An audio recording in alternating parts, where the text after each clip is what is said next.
Hello, we're going to take a few minutes to talk about Section GG as we count down toward PDPM, which is the new patient-driven payment model that's replacing the current Medicare system for payment.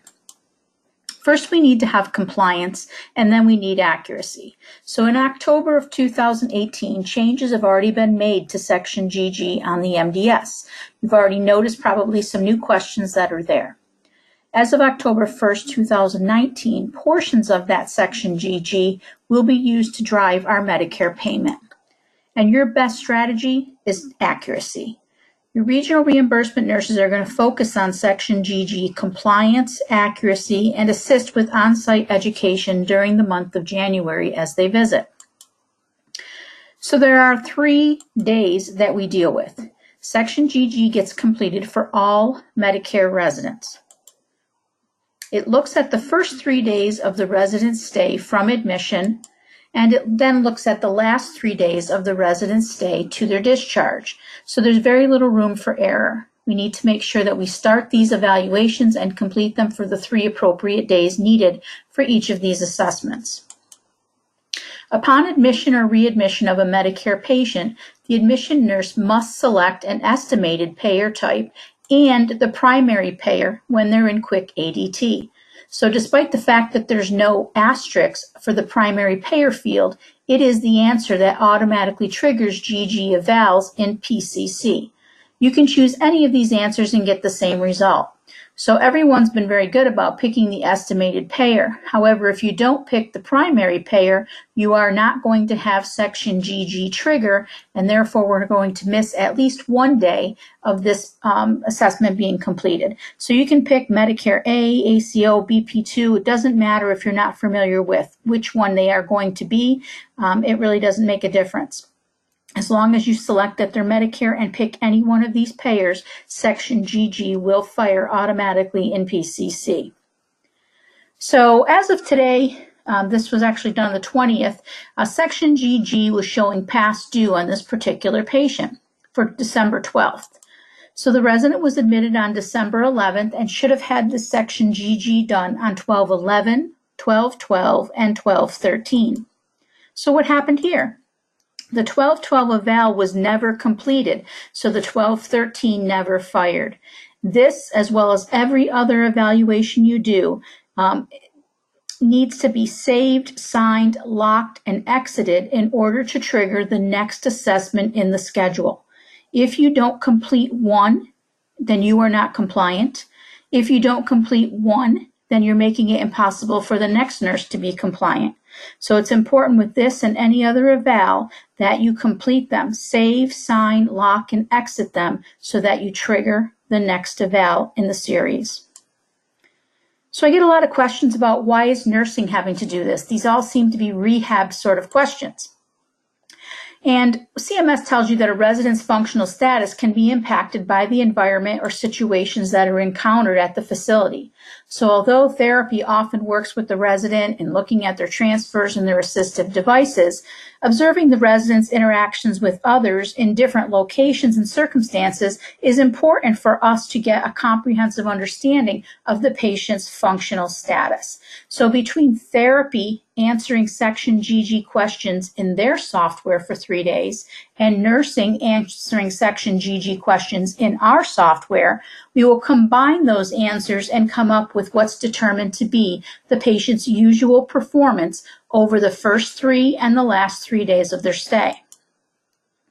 So we assess the resident's self-care and mobility performance based on direct observation, what the resident reports to us, reports from other clinicians, care staff, or family that we document in the resident's medical record. Residents should be allowed to perform activities as independently as possible, as long as they're safe. If help or assistance is required because a resident's performance is unsafe or of poor quality, then you're going to score according to the amount of assistance that needed to be provided. And for Section GG, a helper is defined as facility staff who are direct employees and facility contracted employees. So you're not going to be using sitters or family members in any of your consideration for this coding. Activities can be completed with or without assistive devices. Use of assistive devices to complete any activity should not affect how we code that person's performance with that activity. And if you don't know, then ask the resident, ask the family, ask the CNAs. It tells you that it's direct observation, residents self-report, and report from clinicians and care staff. So as you go through section GG, it may very well be that you need to speak to the CNAs who actually provided some of this care to get a better understanding of how the patient truly performed. These questions are not answered in section G that the CNA typically answers. So first we have coding instructions, and you're going to code the resident's performance for each activity using a 6-point scale. So if they are independent, you will code a 6. If they require setup or cleanup assistance, you will code a 5. Supervision or touching assistance, you will code a 4. Partial or moderate assist uses a 3. Substantial or maximal assist is a 2. And when someone is totally dependent, we are using a 1. Please note that if 2 or more helpers are required to assist the resident to complete an activity, you're going to code that activity as dependent, no matter how well they performed that task. So here are some of the self-care questions, and you can see again the coding is up here just for you to refer to. This is the admission assessment, and we are going to code admission performance. For eating, which is the ability to use suitable utensils to bring food and or liquid to the mouth, swallow the food and or liquid once it's placed before the resident. Oral hygiene, the ability to use suitable items to clean their teeth. It also includes dentures if they use them, and the ability to insert and remove the dentures into and from their mouth, as well as manage the denture soaking and rinsing tasks with the use of their equipment. Toileting hygiene is the ability to maintain perineal hygiene, adjust their clothes before and after voiding or having a bowel movement. If they have an ostomy, you're only going to include wiping the opening but not managing the ostomy equipment. Shower and bathe, the ability to bathe oneself, including washing, rinsing, and drying themselves. We don't count their back or having to wash their hair. And it also does not include transferring in and out of the tub. Upper body dressing, the ability to dress and undress above the waist, including all fasteners. Lower body, the ability to dress and undress below the waist, including all fasteners. However, this does not include footwear, because you will see there is a separate coding for putting on and taking off footwear. So there must be an admission performance response for every single question.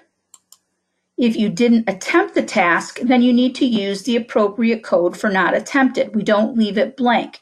There must be a response. It's either 6 through 1, or you're going to use a did not occur task or not attempted task. So 7 is the patient refused. 9 is it's not applicable. The patient did not perform this activity prior to their current illness or injury. 10, you didn't attempt it because of environmental limitations, weather, lack of equipment.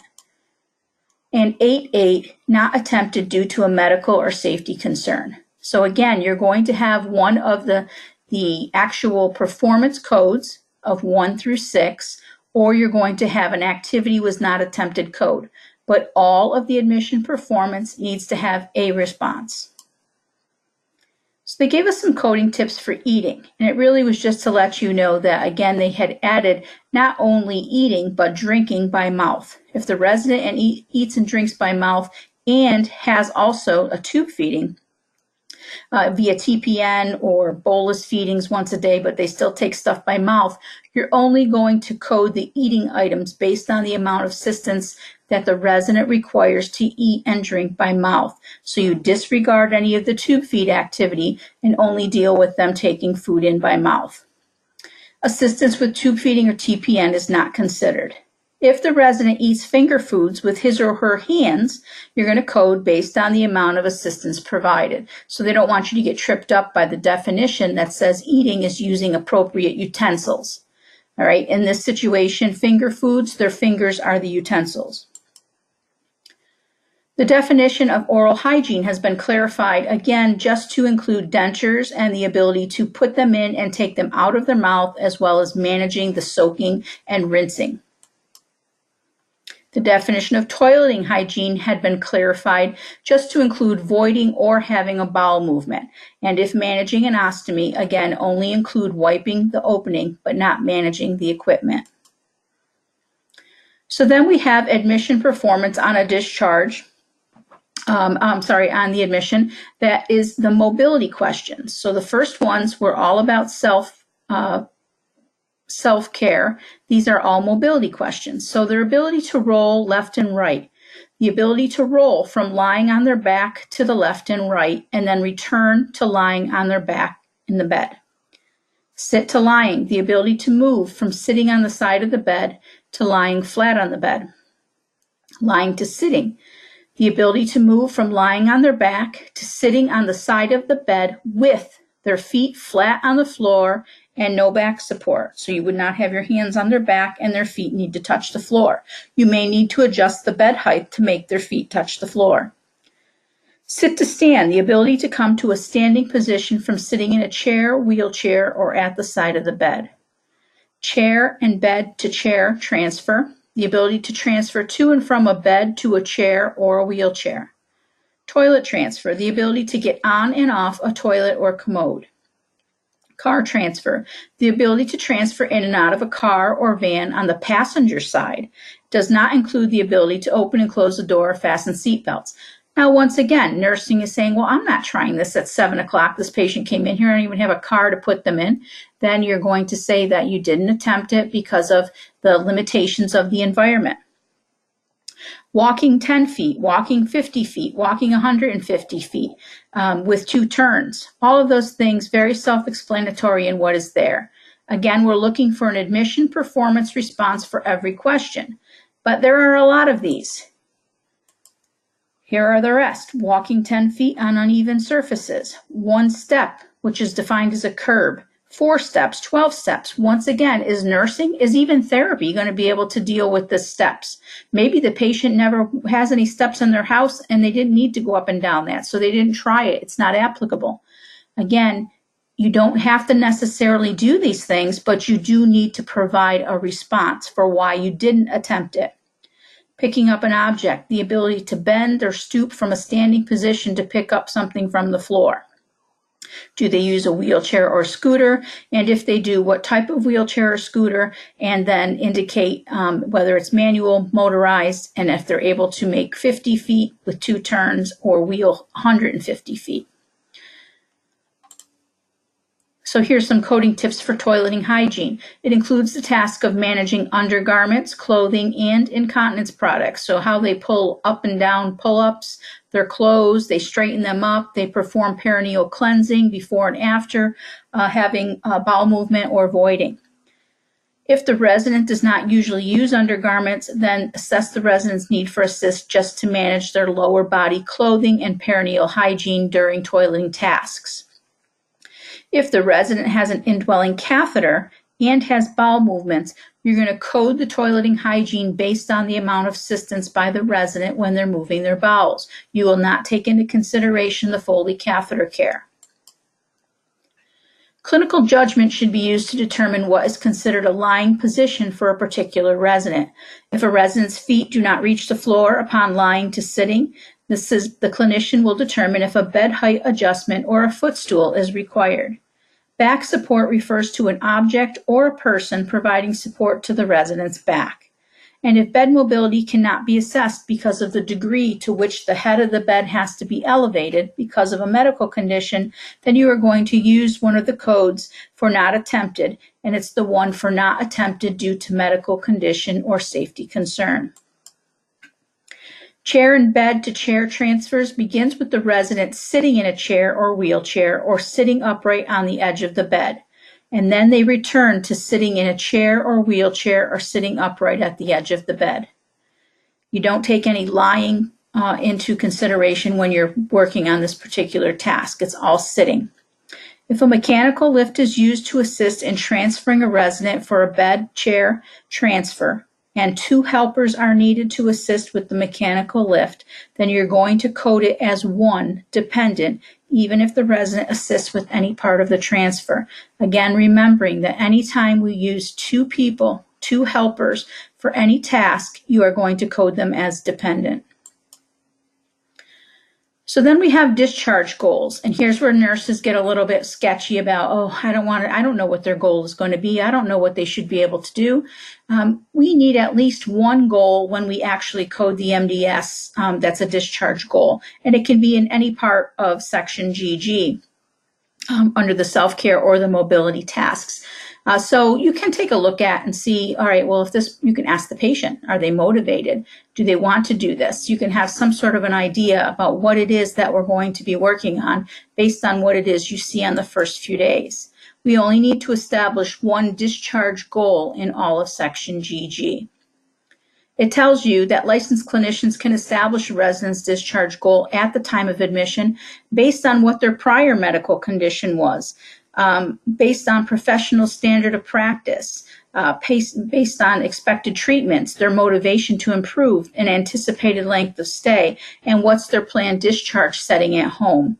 And any goals that we establish need to be part of the resident's plan of care.